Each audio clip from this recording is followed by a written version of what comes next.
اگر امام رکوع میں ہو اور کوئی شخص مسجد میں پہنچ جائے تو امام کے ساتھ شریک ہونے کا طریقہ یہ ہے کہ پہلے اللہ اکبر کہہ کر ہاتھ باندھ لے. اس کو تکبیر تحریمہ کہتے ہیں. تکبیر تحریمہ کھڑے ہو کر کہنا یہ فرض ہے، اور پھر دوسری تکبیر کہہ کر رکوع میں چلا جائے.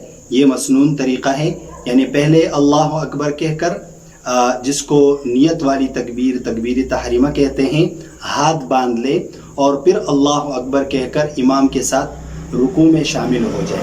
اگر کسی شخص نے قیام کی حالت میں تکبیر تحریمہ نہ کہی بلکہ وہ آتے ہی رکوع میں چلا گیا اور بعد میں اللہ اکبر کہا تو اس کی نماز نہیں ہوگی، کیونکہ کھڑے ہو کر تکبیر تحریمہ کہنا یہ فرض ہے، اور نماز میں قیام کی اتنی مقدار کہ جس میں اللہ اکبر آپ کھڑے ہو کر کہہ دے یہ فرض ہے.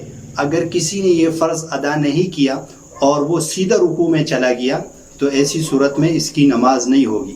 البتہ اگر اللہ اکبر کہہ کر ہاتھ نہیں باندھے اور پھر سیدھا رکوع میں چلا گیا بغیر اللہ اکبر کہے تو نماز تو ہو جائے گی، لیکن یہ جو طریقہ ہے یہ سنت کے خلاف ہے. تو امام اگر رکوع میں ہو تو نماز میں شامل ہونے کا طریقہ یہ ہے کہ آپ اللہ اکبر کہہ کر ہاتھ باندھ لیں اور پھر اللہ اکبر کہہ کر رکوع میں چلے جائے. اگر آپ کو رکوع مل گیا تو آپ یہ رکعت لوٹانے کی ضرورت نہیں ہے، اور اگر امام رکوع سے اٹھ چکا ہے تو بعد میں جب امام سلام پھیر دے تو آپ اپنی یہ رکعت پوری کر لیں.